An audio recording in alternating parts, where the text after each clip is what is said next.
Hello everyone, welcome to College Writing 2, English 111. I'm Dr. Jeff Dories, and I'd like to just spend a few moments introducing myself. If you attended the first class, most of this will be review, so this is mostly if you missed the last class or if there's something you'd like to re-listen to. I'll be going over the syllabus, how to use D2L. So first, my name's Jeff Dories. I'm originally from Buffalo, New York. I moved to Indiana, PA in 2004, where I met my wife, Jessica. She's director of the Office of International Education at IUP, and you'll see that influence of international education will be throughout this course. In my spare time, I like to play fantasy football, travel, hike, watch foreign films, write, and play with my kids, Cole and Claire. They're a little younger here, but they're now 9 and 7 years old. I've taught at 3 different universities in the region, Indiana University of PA, the University of Pittsburgh at Titusville, and now Clarion. And you can see the list of my areas of expertise there, including world culture, which is something we're going to look at a lot in this course. In my previous position, I was the head of the diversity and inclusion at University of Pittsburgh at Titusville, so I'm hoping to do that here at Clarion as well. If you'd like to know more about me or my work, I update my website regularly, jeffdories.com, and my primary method of communication will be through email. Email me anytime. I'm here to help. So this is our D2L course shell. It's still under construction, so you might see something that's a little different, but in general it should be the same. So here we have faculty information, including contact information and virtual office hours. So here's our class meeting for Zoom. You can just click on this. We meet Tuesday at 1 to 3:30 p.m. So if you look on your schedule, you'll see Monday and Tuesday, but what we're doing is a hybrid course, which means half online and half in synchronous Zoom. And so we're only going to meet on Tuesdays from 1 to 3:30. On Mondays, which is one of our scheduled class times from 10 a.m. till noon, we're not meeting. However, I do say keep that time available. That's a good time to reach out to me about questions, or we might have conferences, stuff like that. But we'll only be meeting on Tuesdays, 1 to 3:30 p.m. I have office hours on Monday and Wednesday, 3:30 to 4:45, and Wednesday, 2 to 3:15, and by appointment. All of those office hours, you'll have to click through this link. It's different than our class meeting link. And as always, you can always email me at jdories@clarion.edu. So a couple of other things here. So go back to our course shell here. We have meet your instructor, contact information. We'll have the course syllabus here and schedule and assignments here.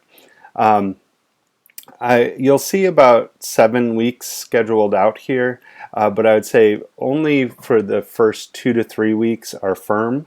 Beyond that, I may adjust based on our what we're able to get through. And so always go back to this page for updates about our schedule, because it does change over the course of the semester. But you can see this first week our schedule. We meet for class on Zoom 1 to 3:30 on Tuesday. And we're going to do syllabus, introductions, preliminary research, and world knowledge. And if you're listening to this before we meet, expect to meet for most of that class time. I know sometimes on the first day, professors let out early, but we only meet, I think it's 9 times, so 9 or 10 times. So we need to use that first full class period. Then you'll have a video to watch due Thursday and an assignment preliminary research Wikipedia.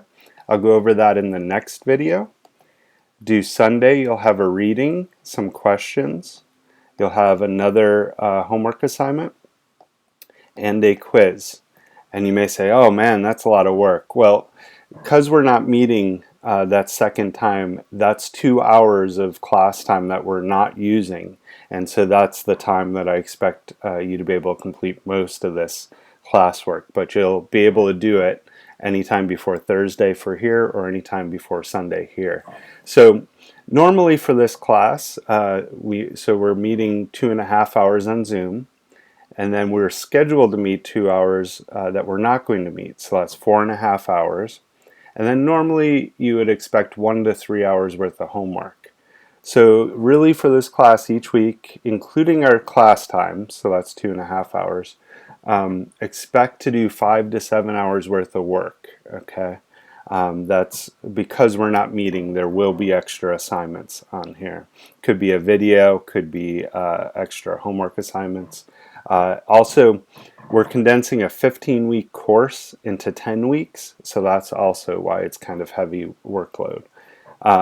If you're having trouble keeping up, reach out to me. I can help, especially before due dates. Always try to reach out to me before things are due. I can help you more than if you reach out to me after. It's going to be difficult. Here's our Zoom live classroom. So here's again the office hours, our class meeting, and here's our class schedule. So as you can see, all Tuesdays, except I say to keep Mondays available in the last 2 weeks, although I think I'm going to change this and just be in the last week, though I reserve the right to change that if needed. So the last week we will meet twice for sure. That's to do presentations, and then you won't have as much homework that week. Okay. So let's go to week 1. Week 1 will be, each week there will be an overview, learning materials, videos, and homework assignments. Okay, I'll go over these homework assignments in the next video. So each week you go to the overview, and it gives you that schedule I just showed you at the bottom here. It has what we're doing this week, the learning outcomes for this week, and questions to think about. That'll be every week. I would say this is the best place to figure out what homework is due. Every once in a while the calendar in D2L is inaccurate or weird, so always check here. I try to send out reminders as well, but I don't guarantee reminders, so this is the #1 place for you to check for assignments. Okay, then each week there's learning materials, and for this class, this is our textbook handout packet. It's about 40-something pages, and I recommend every writing assignment you do this semester to have this handy. This is our guide, our textbook.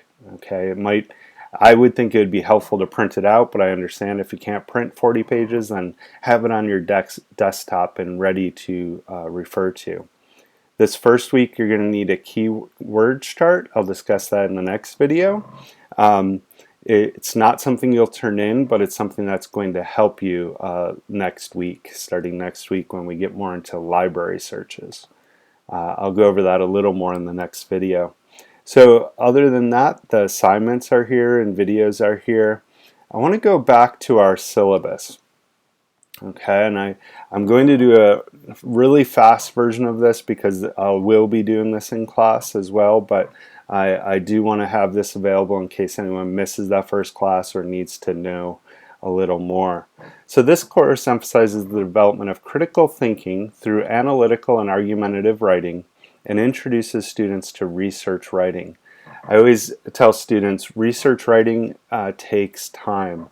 So expect to have to spend time on this course. I know you're busy, you've got all this stuff with your major, but know going in you do have to devote 5 to 7 hours a week in this course because of research.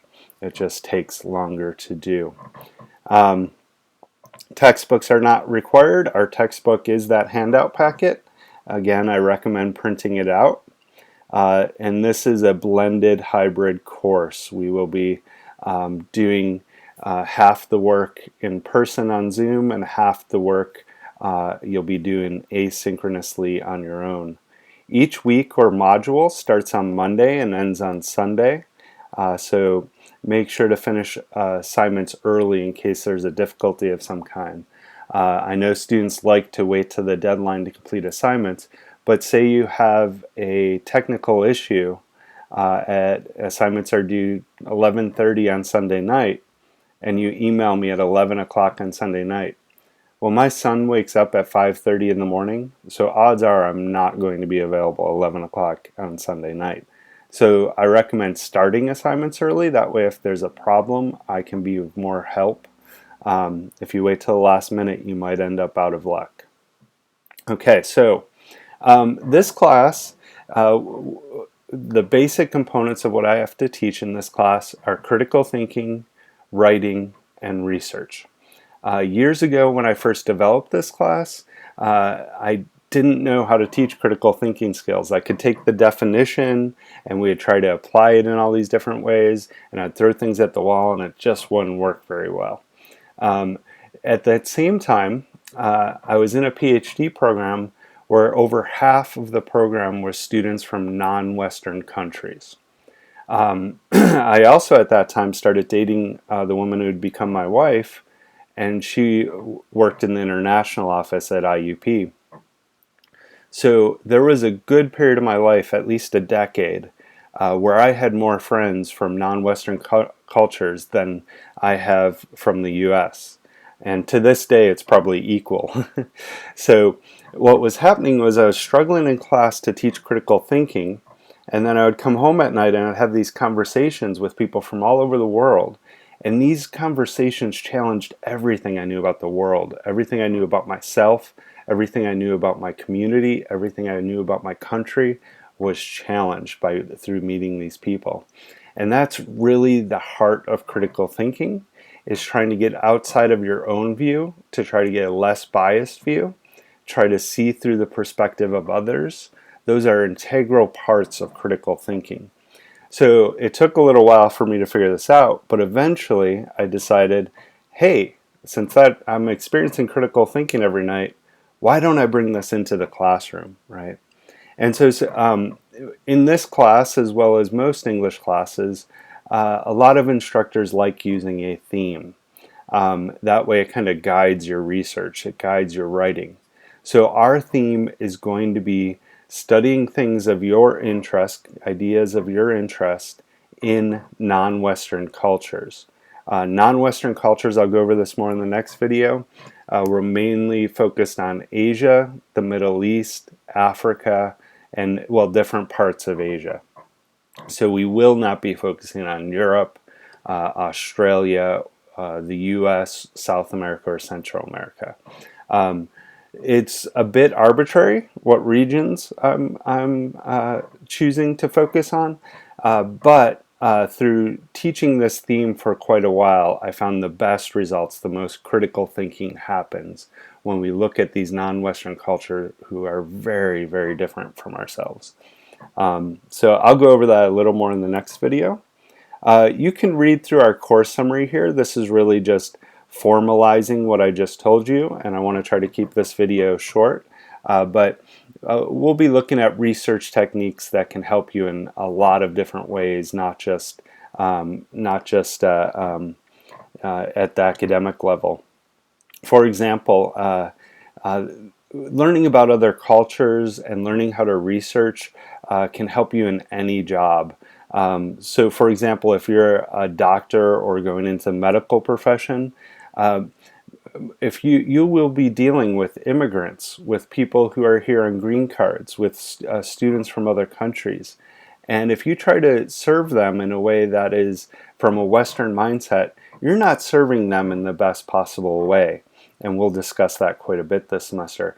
If you're going into business or something like that, same thing there. You will have interactions with people from other places, and knowing a bit about their background, trying to see the world through their perspective will help you create more opportunities. Same thing if you learn how to research and write well, it can help you. I had a accounting major who says, why the heck do I need to take this course, right? And I said, if you're in a room full of accountants and you're all good at your job, but one of you can write well, who do you think is going to advance quicker, right? Perhaps you'll have to write all different justifications for what you're doing, or proposals, or even my wife. She when she started at IUP, she was a student worker, and her office never hired someone who was a student worker for a full-time position. But on her own initiative, she decided to start writing a newsletter for international students. And over time, she was eventually offered a full-time job, and now she's a director there. And they said the main reason they made an exception for her was because of that newsletter, right? It can make you stand out at whatever you're doing. Okay, another few, I'm just going to go over this quickly. We go over this in the first class as well. So we'll be doing 2 primary essays in this course and a final revision type essay. We will have quite a bit of short homeworks, readings, and quizzes. We'll also have a presentation at the end of the class where you'll present your work to the rest of the class. I do a lot of short papers, homework, and quizzes because I believe that if you are doing the work, like the process style work, like you show me what you're doing for research, if you show me what you're doing for each draft, I give credit for each one of those things. And so if you're doing the process right, I think it makes your paper better. So we'll be spending a lot of time on process and short assignments. You can read on attendance. I'll just say, since we're only meeting, this should probably say 10 days. Since we're only meeting 10 days, at most you can miss 2 weeks of the course. If that's going to be an issue for you, please contact me and we can try to work something out. But we're only meeting 10 times, so it's vital that you attend those class meetings. I think that's all I want to go over for here. So I'll discuss the assignments for the first week and some other information about the course in the next video, but I wanted to keep this short. If you have any questions, please email me at any time. I'm always here to help, and let's have a great semester. Thanks, guys.